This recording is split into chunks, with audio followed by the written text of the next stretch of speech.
In the early morning hours of September 21st, 2009, a man woke up in his bed and he could hear there was this strange metal clinking sound coming from the dark corner of his bedroom. The man's heart began to race as he turned and looked in the direction of the sound. And when he saw what was there, he gasped because there was someone standing in the corner staring right at him. And then the figure began moving toward the man, and with each step, that clinking sound got louder. But before we get into today's story, if you're a fan of the strange, dark, and mysterious delivered in story format, then you've come to the right place because that's all we do, and we upload 2, 3, even 4 times a week. So if that's of interest to you, please take pictures of the like button's brand new car and list it online for sale. Also, please subscribe to our channel and turn on all notifications so you don't miss any of our uploads. Okay, let's get into today's story.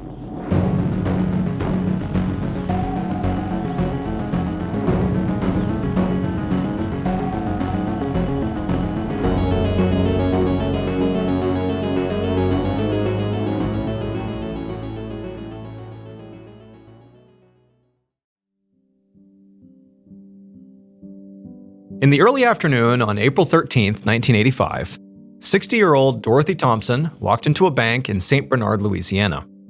Her hip was really bothering her, so she was moving slowly, but at the same time, she was also trying extra hard not to limp or seem unsteady. She knew the people in her small town liked to gossip about her, and so she didn't want to give them anything new to talk about.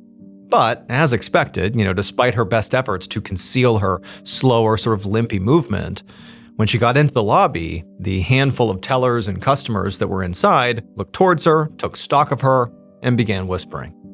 So the little town of St. Bernard was about 5 miles outside of New Orleans, and it was the kind of place where people were generally pretty friendly and everyone seemed to know everyone. But this smallness made it pretty easy for rumors to spread. And most of those rumors in this town seemed to be about Dorothy. Dorothy did have to admit, though, that she had given people a lot to talk about. Dorothy, who had lived in this town for 39 years, was the owner of the town's pet cemetery. Now, this pet cemetery was actually a true business. Dorothy made her income from pet owners, buying plots of land in the cemetery. But that wasn't really the thing that made, Dorothy stand out as the centerpiece of gossip. It was the fact that she not only owned this pet cemetery, but she lived on the cemetery by herself. And considering the fact that the cemetery also had a rumor of being haunted, it just seemed like, how could anybody do that? How could she live there full time? And these ghost stories, surrounding this pet cemetery were not just, to do with animals that had been buried there, but they were about people. Because people had died on this property, including both of Dorothy's husbands. The first husband was a very heavy drinker who regularly abused Dorothy. And it got so bad at a certain point that she eventually just shot him in self-defense and killed him. So that's how he died. And then her second husband had died from suicide. And Dorothy was the one who actually found his body on the porch. And so these deaths had led to more stories about Dorothy and how she was some kind of husband killer. But what people didn't see was how much all this death really weighed on her. And when her mother died about 6 years ago, it had almost broken Dorothy completely. Dorothy and her mother were incredibly close, and after she died, Dorothy got so depressed that she had to be admitted to the hospital for quite a while. She was doing better now, but some days were still really hard. And so now, at the bank, Dorothy ignored the look she got as she approached the teller. She needed to get cash out to pay her handyman, Kenny Pommier, who had done some work at the cemetery that morning. And because Dorothy didn't actually drive, Kenny was also her chauffeur for the day. And he was outside right now, waiting to take her on a few more errands. So Dorothy told the teller how much money she needed, and then after they counted it out and handed it to her, Dorothy took the cash, turned around, and headed back outside. A couple hours later, around 4 p.m., Dorothy sat in the passenger seat of Kenny's car as he drove down a highway. They had just wrapped up at the grocery store, and now he was taking her back home. As they drove, the two made some small talk, mostly about the weather and also the work that Kenny had done that morning on the grounds. But the truth was, Dorothy didn't really know Kenny at all. I mean, she had just hired him the day before. But he seemed nice enough, and she was hoping he would stick around for a while. After all, she had had a pretty high turnover rate amongst her handymen over the last year, and so she was hoping now for some consistency. So both the pet cemetery itself and Dorothy's house, which again was on the cemetery grounds, required a lot of upkeep that Dorothy was just not physically capable of doing. Besides her bad hip, she also took medication for her depression that made her weak and sometimes very disoriented. Now, sometimes Dorothy would ask her neighbors for help, but generally speaking, she preferred to just hire people to do the work because, people needed steady work, she could give that to them, and she appreciated the help. However, the problem with hiring these handymen was that unfortunately, a few of her, former handymen had turned out to be criminals.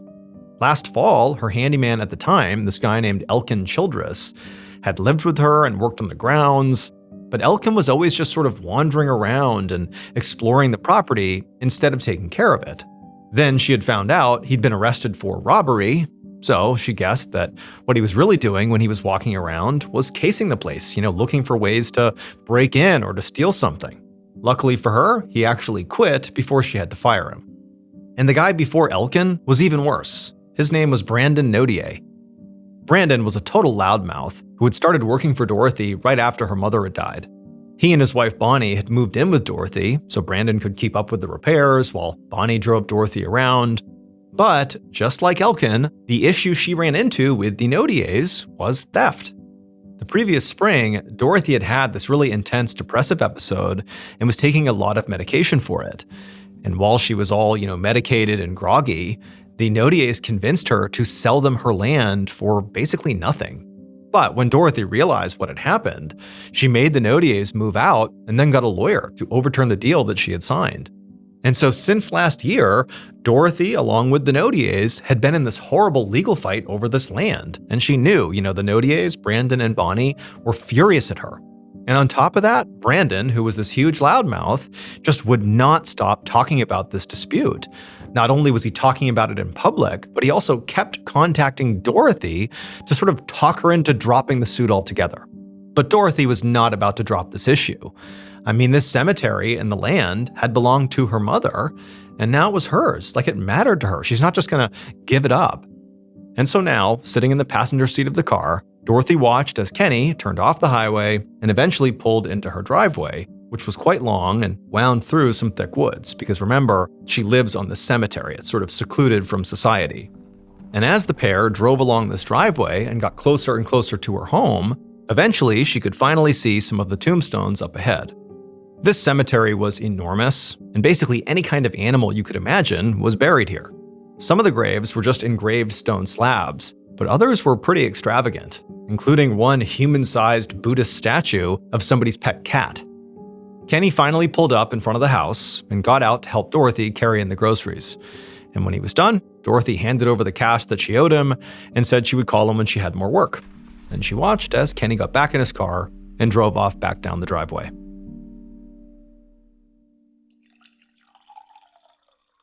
Around 9 p.m. that night, Dorothy poured herself a healthy glass of wine and went to her bedroom to turn on the TV. She'd spent the evening going through some bills and taking calls from cemetery clients, so by now she was exhausted. But as soon as she got into bed, she heard her phone ring on the other side of the house. Dorothy groaned and took her wine with her as she shuffled down the hallway to the kitchen to answer the call. And when she answered it, she heard her friend's voice, a woman named Patricia Newman.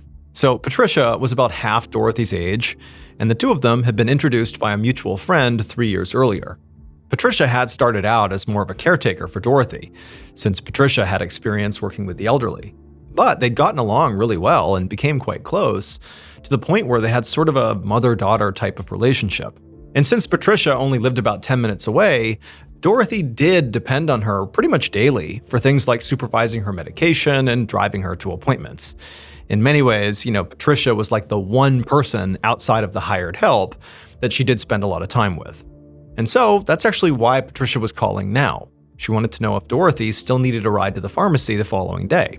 And Dorothy said that she did and said thank you. And then the two talked for a bit longer before ultimately saying goodnight. After that, Dorothy hung up the phone and then poured herself a bit more wine. And then she just kind of stood in the kitchen for a bit, listening to the crickets outside.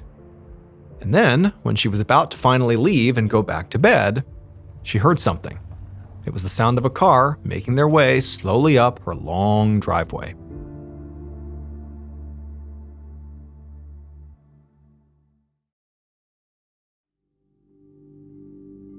The following morning, a little after 1 p.m., the friend, Patricia Newman, pulled up outside of Dorothy's house and threw her car into park. Patricia had called Dorothy around 9 a.m. that morning to tell her she was going to be late getting her, but Dorothy hadn't answered. Patricia had tried calling a few more times, but Dorothy never answered, which ultimately made Patricia pretty nervous. Dorothy was a heavy drinker in her 60s and was on a lot of medication. So deep down, Patricia knew it was possible Dorothy wasn't answering because she had had some kind of accident or medical emergency. So she was at Dorothy's now, not so much to take her on her errands for the day, but just to make sure she was okay. Patricia got out of her car and hurried up to Dorothy's front door. But when she knocked, there was no answer. And after looking in a few windows, she didn't see Dorothy or any kind of movement inside. It just seemed very quiet and still. Patricia went back to the front door and tried it, but she found it was locked. So she just kept on knocking for a while. And after a few more minutes of Dorothy not answering and not hearing or seeing any sign of life in there, Patricia felt worried enough that she left the front door and went to go call the police. Not long after that, Patricia was back at Dorothy's house, this time watching anxiously as 2 police officers forced Dorothy's back door open.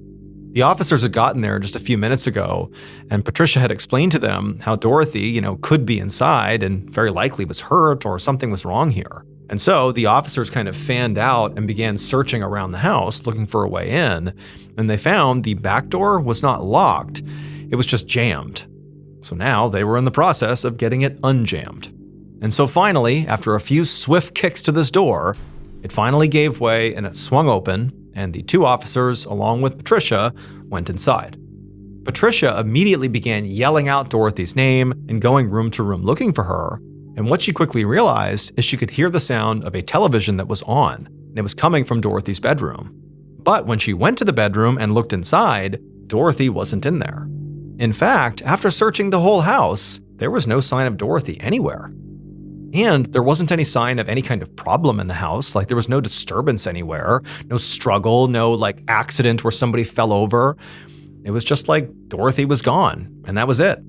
Now, for the 2 officers, they didn't really know what to make of this, because to them, it didn't appear like anything horrible had happened. There was no active emergency here. It's just that, this person has left their TV on and they're not here when they should be. And that was concerning, but not enough to warrant a big reaction from authorities. But Patricia, she knew, based on what she was seeing, that this was so uncharacteristic of Dorothy that something definitely had gone wrong here. But even though Patricia really adamantly communicated that concern to the 2 officers, they just told her that, let's wait, give it a few days, and give Dorothy another couple of calls, and if she doesn't show up in the next few days, come talk to us. And so after the police left, despite Patricia having this sense that something's off here, she did what she was told. She went home, she continued trying Dorothy, but never got an answer. She called around town to see if anybody had seen her or heard from her, but no, nobody knew where she was. And so finally, after 4 days, Patricia put in another call to the St. Bernard Sheriff's Office. And this time, she absolutely begged them to do something, because Dorothy Thompson was still missing, and now Patricia was 100% certain that something bad had to have happened to her.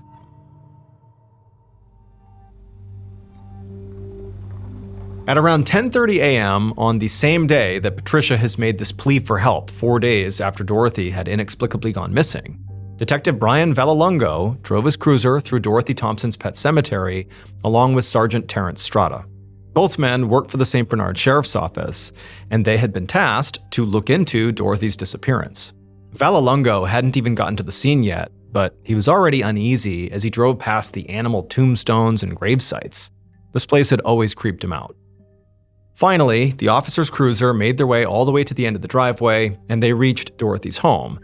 And right away, Vallelongo could see there was a woman, maybe in her 30s, who he guessed was Patricia, who was standing by the front door. She seemed visibly anxious and impatient as she stood there waiting for Vallelongo and Strada to get out of their car. And when they did get out and walked over to her, she got straight to the point. She said the last officers had not actually done a real search of the place, just a sort of basic welfare check. And so now she needed them to do a full search of Dorothy's house and her grounds to make sure Dorothy really wasn't somewhere on this property. Vallelongo and Strada assured her that they would do that. But first, they needed her to start from the beginning and tell them about the last time she saw or spoke to Dorothy. Patricia seemed pretty irritated by this and said she'd already told the officers everything she had known, both on the phone call and then previously with those other officers who had done the welfare check. Like, can we please just get into the search? But Vallelongo insisted and said, look, I don't fully know the whole story, so please, give me some information. And so, begrudgingly, she would tell Vallelongo what she knew. Basically that she had called her friend on the 13th at night to ask if Dorothy would need a ride to the pharmacy the next day. She had said yes, and then the next day comes around and Patricia calls her friend to confirm she's going to swing by and pick her up that morning. But Dorothy doesn't answer, and so eventually Patricia goes to the house. Dorothy apparently isn't there. She knocks on the door. Dorothy doesn't come out. It just seemed off, and so Patricia calls the police. They show up. They find the back door is unlocked but jammed. They force it open. They go inside, and, nothing's disturbed, and Dorothy is just missing, and there was no rhyme or reason to it. And so now Patricia was convinced that something bad had happened to Dorothy, and she really was hoping that they could help her. Vallelongo nodded, and then asked Patricia if maybe Dorothy had friends or family that she might have just gone to stay with. But Patricia immediately shook her head and said no. Dorothy was pretty much alone in the world and almost never left her house. And she didn't have a car because she didn't drive. Also, Patricia said she had already called around and nobody had seen her. Friends, family, no one. And then at this point, Patricia was very clear. She told the officers that she believed the only reason Dorothy would have left her house that day or that night before was if somebody else had forced her to.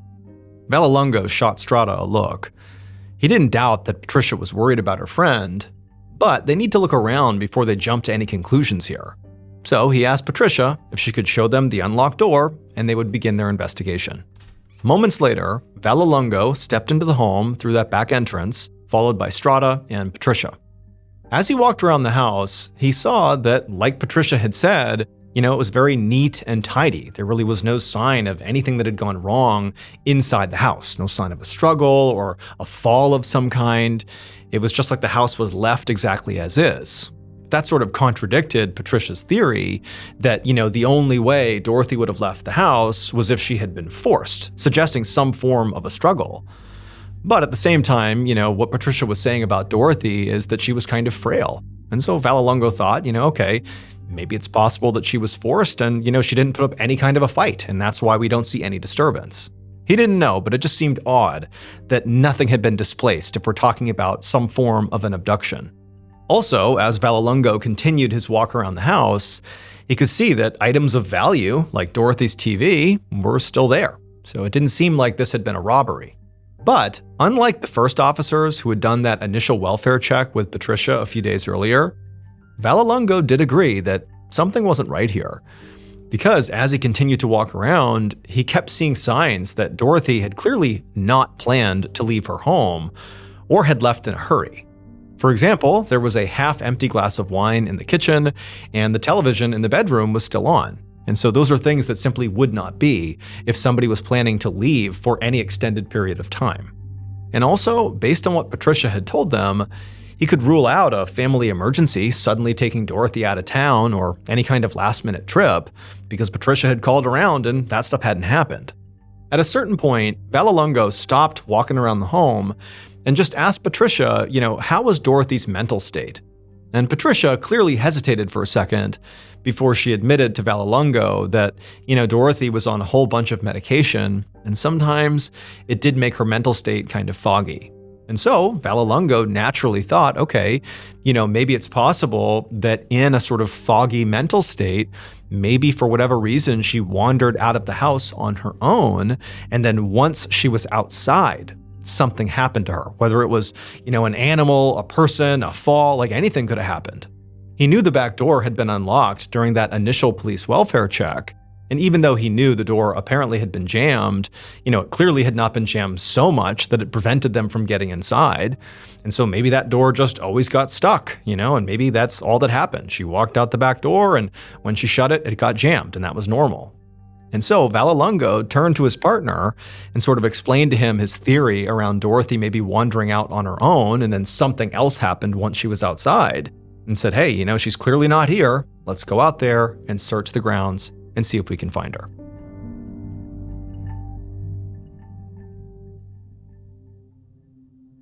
15 days later, a little past 7 a.m. on May 3, 1985, Vallelongo stepped into Strada's office to give him an update on the case.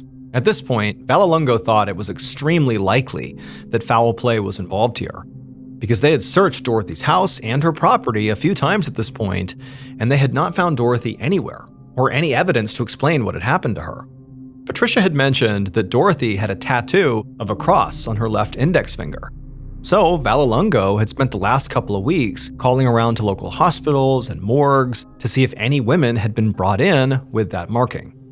Vallelongo also interviewed Dorothy's neighbors and the tellers at that bank that she had gone to shortly before she vanished, and also he had interviewed some people in town who just knew who she was. He'd also tracked down Dorothy's new handyman, Kenny Pommier, who the bank had said was with Dorothy on the day she vanished. He apparently was driving her around. But none of these people had heard from Dorothy since she vanished 20 days earlier, same as Patricia. Even though nobody knew where Dorothy was and really couldn't offer all that much information to help the investigation, it was like everybody Vallelongo spoke to had a pretty strong negative opinion of Dorothy. Like that she was this recluse and that she was kind of crazy, and people thought she had murdered her husbands and buried their bodies in the pet cemetery, and also her house and her land were haunted. But, none of these rumors were going to do anything to advance the case. But it was interesting to Vallelongo that people felt this way about her. The only real lead that Vallelongo got was something he got from speaking to Dorothy's lawyer a few days ago, who had mentioned that Dorothy was in the middle of this very contentious lawsuit over the rights to her property with a pair of former employees named Bonnie and Brandon Nodier. And since Dorothy's case was looking more and more like an abduction or even homicide, the fact that there was this active lawsuit that Dorothy was embroiled in was a big red flag. So Vallelongo naturally knew he had to speak to Bonnie and Brandon. But as Vallelongo sat across from Strada at his desk and filled him in on all this, Strada's phone rang. Strada picked it up and listened to the person on the other end, and immediately there was this look of shock that came over his face. Strada thanked the caller and then hung up, and then told Vallelongo that a body had been found in the Mississippi River the day before, about 40 miles downriver from here, and they thought it could be Dorothy. Just a few hours later, Vallelongo and Strada stood with Patricia Newman inside of an exam room at the coroner's office. In front of them was a long metal table, and lying on this table was the body of the woman who had been found inside the river. Patricia had been asked to come in here and see if this was Dorothy. But as Vallelongo looked at the body, he didn't see how Patricia was going to be able to do that, because the body was already incredibly decomposed and very bloated. The medical examiner had said this woman had likely been in the water for weeks, and they hadn't done an autopsy yet, but any findings would probably just be a guess because of how badly damaged and decomposed the body was. The only thing they did know for sure was that this definitely was a homicide. The woman was found with a plastic bag tied over her head, and she was wrapped in a lot of very heavy chains, probably to weigh her down so her body would not float up and be found. And so Vallelongo looked over at Patricia, who looked visibly anxious as she stared at this body. She seemed kind of overwhelmed by the moment. She was shaking and she was just staring, sort of shocked. But eventually, after looking at the body, she spoke. And she actually said that she didn't think this was Dorothy. And for a second, Vallelongo was actually disappointed, not because he was hoping Dorothy was dead, but for the sake of the case, to figure out where she had gone. But then he remembered something. He stepped up to the body, he put on a glove, and gently examined the woman's left hand. And there, just visible on her index finger, was a tattoo of a cross. This was Dorothy.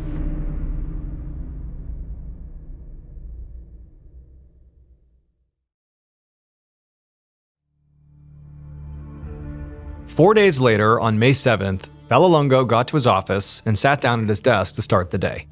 And he had a lot to do, because he was now in the middle of a homicide case. The medical examiner who had done the autopsy on Dorothy didn't find any water in her lungs. So as a result, they had decided the cause of death was most likely asphyxia from strangulation or suffocation, not drowning. Now, Vallelongo had known all along that it was possible somebody had abducted Dorothy from her home and killed her. But now that it was official, He was sort of reviewing the case notes from the beginning to see if anything had been overlooked, while this was still basically considered a missing persons case. And he started with the place Dorothy was last known to be, her house. Dorothy's home was incredibly neat and undisturbed, so it was possible Dorothy was lured from her home and killed somewhere else. But Vallelonga knew from talking to her neighbors and Patricia that Dorothy was, naturally pretty reclusive and did not leave her house easily. So it sort of made the most sense to him that Dorothy must have actually been killed in her home, and the reason the crime scene was so pristine was that Dorothy was overpowered really quickly. Now, originally, Vallelonga had considered Dorothy's current handyman, Kenny Pommier, to be a suspect, since he was the last one to see her alive, because he was the one who dropped her off at her home at 4 p.m., around the time she went missing. But Vallelonga had revisited Kenny and found that he had an alibi. But even if he didn't have an alibi, Vallelonga wasn't really sure what Kenny's motive would even have been. I mean, there'd been no sign of a robbery inside of her house, and on top of that, it just didn't seem like Dorothy had much money to begin with, like she wasn't wealthy. And also the way she died, strangulation or suffocation, that's so personal. And so whoever would have done that would have had to have a reason for it. But so far, Vallelonga had not spoken to anyone who really had a serious issue with Dorothy. I mean, people definitely had opinions about Dorothy, but it was almost like people said, stay away from her. She lives on haunted land and she's killed her husbands, but it just seemed like rumor mill. There didn't seem to be somebody who really had a targeted issue with her. There was that outstanding lawsuit with the Nodiers, the two people who were, battling over the rights to her property, but it wasn't clear to Vallelonga if in the middle of this lawsuit was like real hatred between the parties. He had yet to see that. And so at this point, Vallelonga felt like his biggest problem was that he really had no real evidence. There were no witnesses, and they'd searched Dorothy's house repeatedly at this point, and they hadn't found anything useful. And there were no forensics on Dorothy's body. Since her body had been in the water for so long, all the forensics had been washed away. But just then, there was a knock on the door, and an officer poked his head in and told Vallelonga that he had something that he might want to come see. And so Vallelonga got up and he walked over, and the officer said that they had just brought this guy in for writing bad checks, and it turns out his former employer was Dorothy Thompson. Vallelonga was immediately interested and asked for more information. And the officer told him that this man's name was Elkin Childress, and he had been the live-in caretaker for Dorothy for 2 months last fall. And Elkin had told the officers who had arrested him that the reason he had wanted to work there at the pet cemetery for Dorothy was to find the treasure. Apparently, along with all the other rumors about Dorothy, there was another rumor that hundreds of thousands of dollars were, buried somewhere on Dorothy's property. And Elkin had become obsessed with finding it, but he said he never did. When Vallelonga heard this, he felt his pulse pick up. He'd never heard this treasure rumor, but it wasn't any crazier than any of the other rumors he had heard about Dorothy. And if Elkin was that serious about finding, said treasure, maybe he'd gone to Dorothy and tried to force her to tell him where it was. But before he could say or do anything, the officer told Vallelonga not to get too excited, because Elkin had an alibi for the night Dorothy went missing, and it checked out. However, the officer said that Elkin had mentioned something else that could help with the investigation. According to Elkin, there was somebody in Dorothy's life who befriended her for the sole purpose of trying to inherit everything she owned. And that person was Patricia Newman. And as soon as the officer said that, Vallelonga's gears in his head began to turn, and he thought, why didn't I see this before? After all, it was Patricia who called the authorities. She's also the one who aggressively pushed this investigation in the early days, which, Vallelonga had assumed was just because she was worried about her friend. But now he was starting to wonder if maybe she was trying to make herself look innocent. It's not unusual for killers to try and insert themselves into investigations to seem cooperative or to cast suspicion on other people. Patricia had also entered Dorothy's house multiple times before Dorothy's body was found, which certainly gave her an opportunity to interact with the scene and potentially hide evidence. And so Vallelonga turned and ran to go find Strada.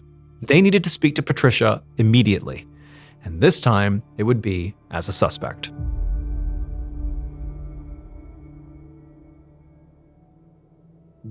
On May 8th, so 6 days after Dorothy was found in the river, Vallelongo once again met with Dorothy's close friend, Patricia Newman. But this time, the meeting was inside of a police interrogation room. And as Vallelongo sat at the interrogation table looking at Patricia, he was watching her very carefully. She did seem somewhat annoyed that she had been called in for this, but she also seemed very nervous. In particular, she kept fidgeting with her hands. Now, Vallelongo had really considered his approach here. Since Patricia could have been lying to him this whole time, his plan was to start off pleasant and kind of lull her into a false sense of security that he believed everything she had said was true so far. And then at some point he would surprise her with a sharp left turn and see how she reacted. So he started with some background questions about Patricia's relationship with Dorothy and nodded appreciatively as Patricia explained how she and Dorothy were good friends and Patricia also took care of her. But then, kind of out of nowhere, Vallelongo asked her about Dorothy's estate and if it was valuable or not. She did say that Dorothy owned the house and the land it was on outright, so no mortgages or anything, so it had to be worth something, but she didn't know how much it was worth. Vallelongo responded to this by saying, okay, forget the financial worth of the property. Is the property worth something to you, Patricia? At that point, Vallelongo could clearly see, Patricia realizing what was happening here. She had this alarmed look on her face, like she was starting to see that she was not being treated like a witness, but rather a suspect. And so Patricia quickly said, no, the property was not worth anything to her. She didn't want it, not at all. But she kind of turned it around on Vallelongo and said, look, if you're looking for someone who does want that property, well, you ought to speak to the Notiers. Now, Vallelongo knew who she was referencing. These were the folks who were embroiled in that lawsuit with Dorothy before she went missing and was found dead. But Vallelongo didn't say anything. He just sort of gave Patricia a look like, oh, explain what you mean.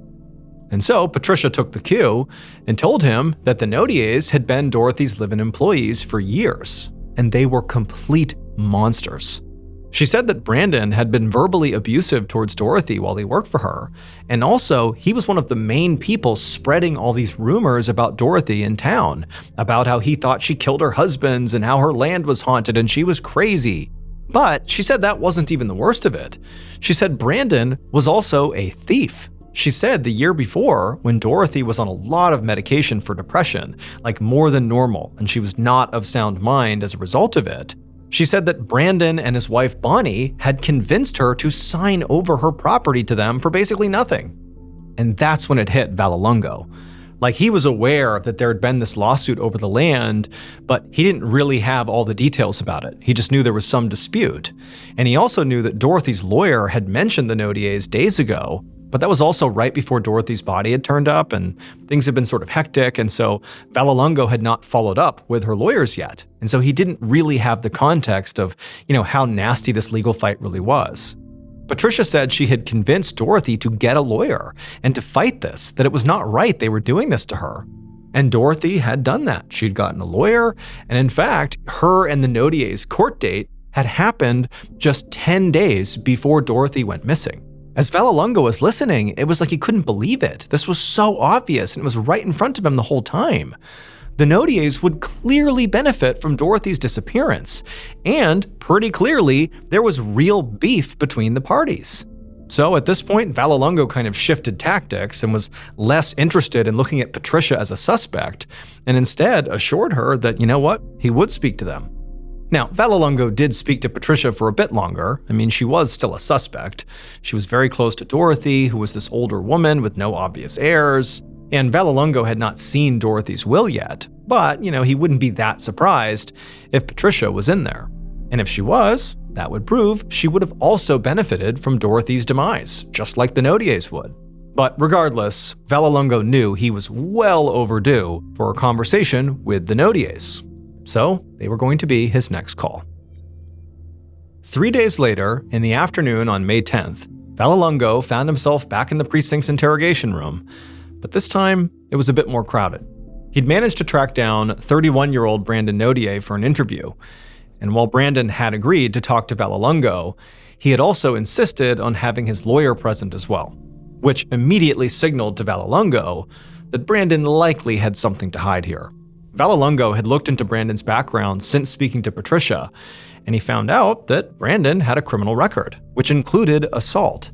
Vallelongo also spoke to a few people in town about Brandon, and he had been told that Brandon apparently had a very hard time keeping his mouth shut. He apparently consistently seemed to threaten or go off on people whenever he got even marginally upset. He was a hothead and a loudmouth.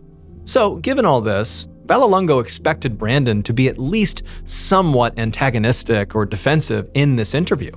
But when Vallelongo asked him about this, highly contentious lawsuit with Dorothy, Brandon didn't seem like an angry loudmouth at all. Instead, he just seemed confused. He explained the whole thing really was just a big misunderstanding. Brandon said he and his wife had known Dorothy for 6 years and actually lived with her for part of the time. And from his point of view, he thought, Dorothy viewed them as sort of like family. And that's also why he said he believed she was selling them her land at such a low rate. It was like a family discount.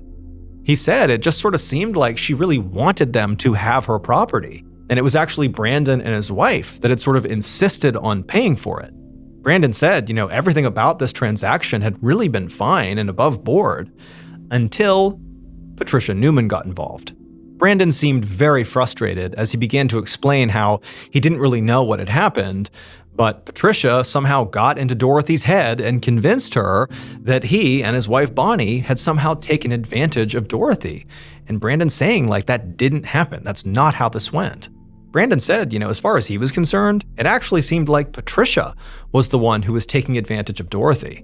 And then he said there were actually all these times when apparently Patricia was staying with Dorothy, and at some point they would get into some kind of fight, and Patricia would get mad at Dorothy, and Dorothy would flee her own house and run to the Nodier's house, for protection, for safe haven. They said that was fairly common. Patricia was this awful person that, Dorothy had to flee from. As Vallelongo heard this, he kind of didn't know what to think. I mean, Brandon could be lying to him, but truthfully, Brandon seemed very convincing. And also, Brandon just didn't really seem smart enough to be a master manipulator here. In fact, if anything, Brandon seemed kind of dense, and it was hard to believe he could engineer this murder without leaving behind any evidence or witnesses, and then also concoct this sort of brilliant story about how Patricia really was the one behind this whole thing. But Brandon's wife, Bonnie, was a suspect too, and it was possible that, she was the ringleader, and Brandon had just sort of followed along. They were divorced now, but if they were wrapped up in this lawsuit with Dorothy together, it was possible they could have, come together and joined forces to take care of the problem, i.e., get rid of Dorothy. All that's to say, Vallelongo was not going to eliminate Brandon as a suspect just yet, but he needed more evidence before he could connect him to the crime. So ultimately, he told Brandon he could leave and that he would be in touch. And then Vallelongo watched as Brandon and his lawyer stood up and filed out of the room. It was sort of funny in a dark way that just a few days ago, Vallelongo couldn't see any reason why anybody would want to kill Dorothy. And now it was like everybody in Dorothy's life, Elkin, Patricia, and now the Nodiers, wanted Dorothy's money and so really would benefit if she went away. And so now he just had to figure out who wanted Dorothy gone the most.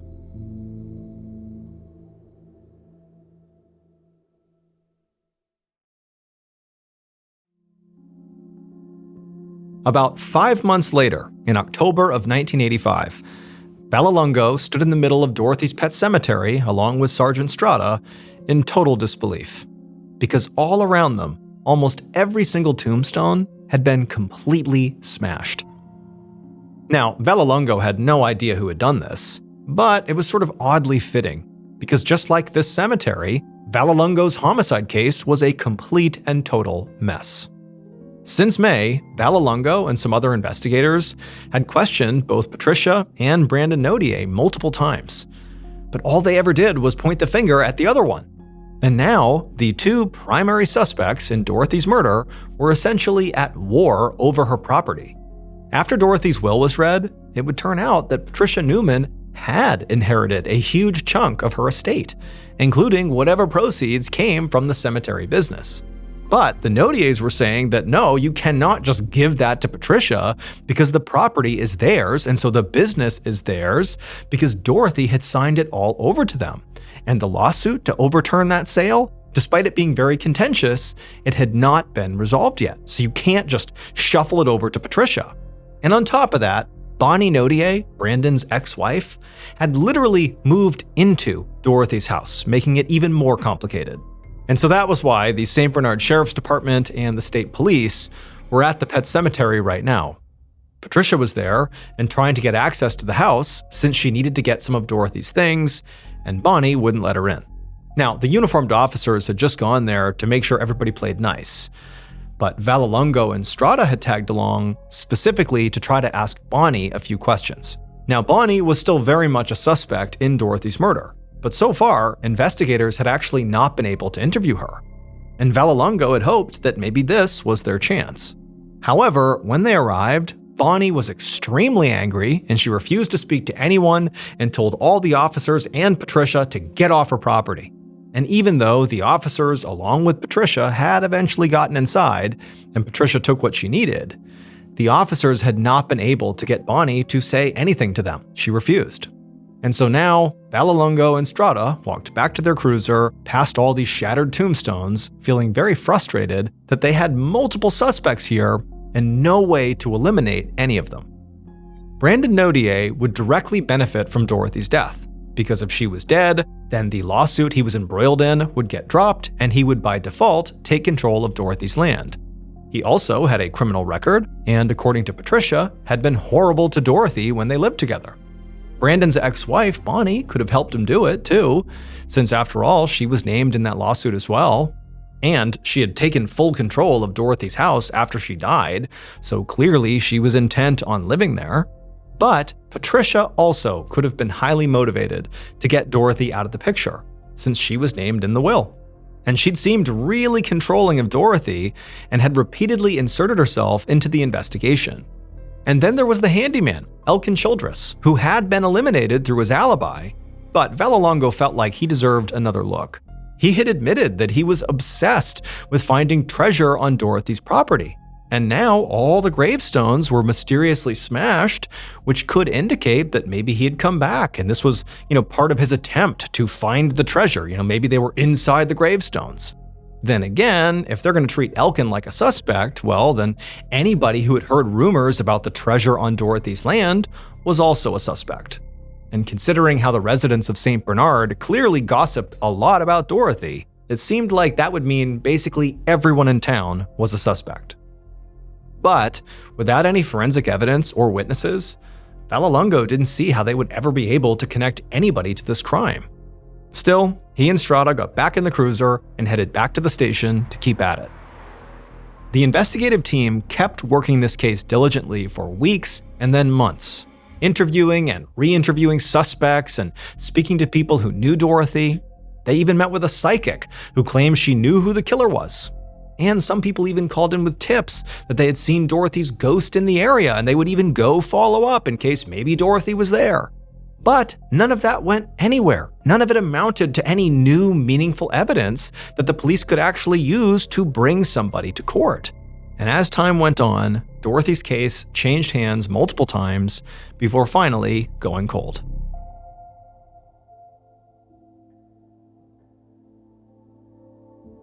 "24 years later, on a Thursday afternoon in late September of 2009, Detective John Duran sat at his desk in the St. Bernard's police precinct doing some paperwork. And he just put his pen down and leaned back in his chair to take a break when another detective poked his head in and told Duran, hey, the caller was on the phone. And Duran knew exactly who he was talking about. A few days ago, an anonymous caller had put in a tip to say he had information about an old cold case from 1985, the murder of the lady who owned that pet cemetery.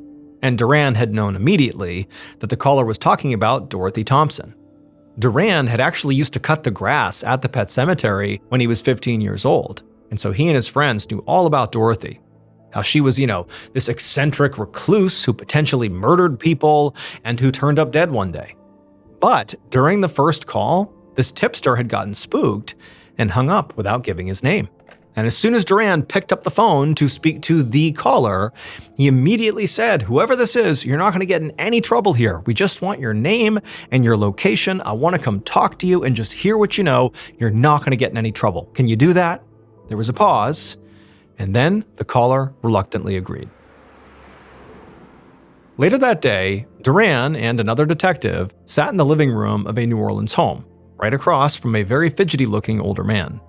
The man's eyes kept darting all around the room, and periodically he kept looking over his shoulder like somebody was gonna, jump out at him. And it occurred to Duran as he was watching this guy that he didn't just seem nervous, about the information he was gonna spill to them. He actually seemed pretty genuinely terrified. But finally, the man took a steadying breath and said he knew who killed Dorothy, and he had known for years. Now, the guilt of knowing was haunting him, literally. He told the detectives that he had been seeing Dorothy's ghost, covered in chains, and asking him to come forward. Now, at this, Duran raised his eyebrows skeptically, but didn't say anything. This was a pretty crazy start to the story and pretty hard to believe. But at the same time, it didn't really matter what, prompted this guy to come forward. It mattered what he had to say. And so, with an open mind, Duran, along with his partner, just sat there and waited. And eventually, the old man, despite being very scared and timid, finally did just come out and say what he knew.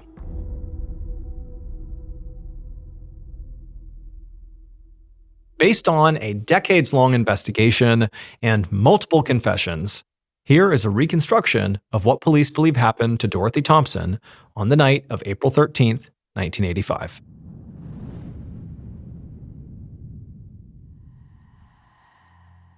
Sometime after 9 p.m. that night, the killer was sitting behind the wheel of their truck, making their way up the long, winding driveway through the woods towards Dorothy's house. And as they drove along, the killer found themselves sort of looking out the window and taking in the sights, the tombstones, the trees, the house up ahead, the whole property, taking it all in. And as they did that, they thought to themselves that it was time to stop waiting for their fortune to arrive. They needed to take it. Because Dorothy did not deserve to have this. In fact, the killer believed Dorothy didn't deserve to live. And so the killer eventually arrived right outside of Dorothy's house, and they stopped their truck, they threw it in park, and then, calm as can be, they got out and they walked around to the back of the house. There, they knocked. And eventually, Dorothy, made her way to the door, and she looked out through the glass and she saw this person, the killer, and she looked confused. But it didn't stop her from opening the door. And as soon as she did, the killer didn't hesitate. They jumped on top of her. Dorothy tried to scream, but the killer immediately wrapped their hands tight around her throat, and she went silent. And then in silence, they strangled Dorothy until she stopped moving. Then, once Dorothy was crumpled, lifeless on the ground, the killer found some sheets and wrapped them around Dorothy's body and then dragged her outside to the waiting truck. Once they put Dorothy's body in the truck, they drove to a section of the Mississippi River not far from Dorothy's house. There, the killer got out, and they grabbed Dorothy's body and they tied her hands and her feet together and also, just in case, put a plastic bag tightly over her head. Then they wrapped her body in chains. And then once she was all prepped, the killer, calm as can be, lifted her body up, walked over to the Mississippi River, and threw her in. Moments later, the killer was back inside their truck, driving along, feeling better than they had in months. Because now that Dorothy was gone, all their problems were solved. It would turn out Dorothy Thompson's killer was indeed Brandon Nodier. He had not only tricked Dorothy into selling him her land at a very cheap price, but also, when she figured out he had basically conned her, she sued him at Patricia's urging. And when that happened, Brandon thought, okay, well, if I just kill Dorothy before this lawsuit gets dismissed, because they're going to figure out that this was not fair, that I did con her. If I kill her now, well, by default, the charges get dropped and the sale goes to me. The property is mine. On the night of the murder, Brandon was not alone. He actually asked another one of Dorothy's former handymen, a guy named James Tregler, to come along with him and basically just wait in the car. And so he had done that. Now, Brandon was an incredibly violent person, and he did not think twice about murdering Dorothy to make sure the lawsuit got dropped. But Brandon also had a famously big mouth, and he told his entire friend group what he had done. And so basically, all of Brandon's friends were aware of this horrible crime, and they totally believed what he said because they were fully capable of him being able to commit extreme violence. But they were scared of him, and that's why none of the friends came forward to say, what they knew. But finally, one of these friends was so haunted by their knowledge of this crime that they did eventually come forward. That was the caller who, told the detectives what happened. And in their rendition of what happened, they said Brandon didn't act alone. There was somebody else, a guy named James Tregler. And so as a result of that tip, it would take another 4 years, but they would ultimately speak to James Tregler, and he would confess to having been there on that night. And with that, they had enough evidence to finally charge Brandon for the murder. Brandon ultimately surrendered to authorities in 2012, and he would get a 10-year sentence for pleading guilty to Dorothy's murder. Brandon's ex-wife, Bonnie, was not involved. As for James Tregler, the other handyman who drove with Brandon on the night of the murder, he always maintained that he didn't know the murder was going to happen, and so he was given immunity from prosecution in exchange for his testimony.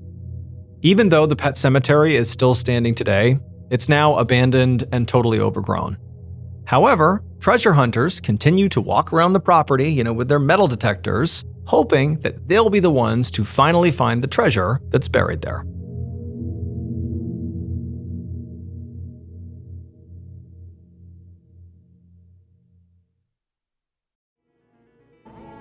Thank you so much for watching. Let me know what you thought of today's episode in the comments.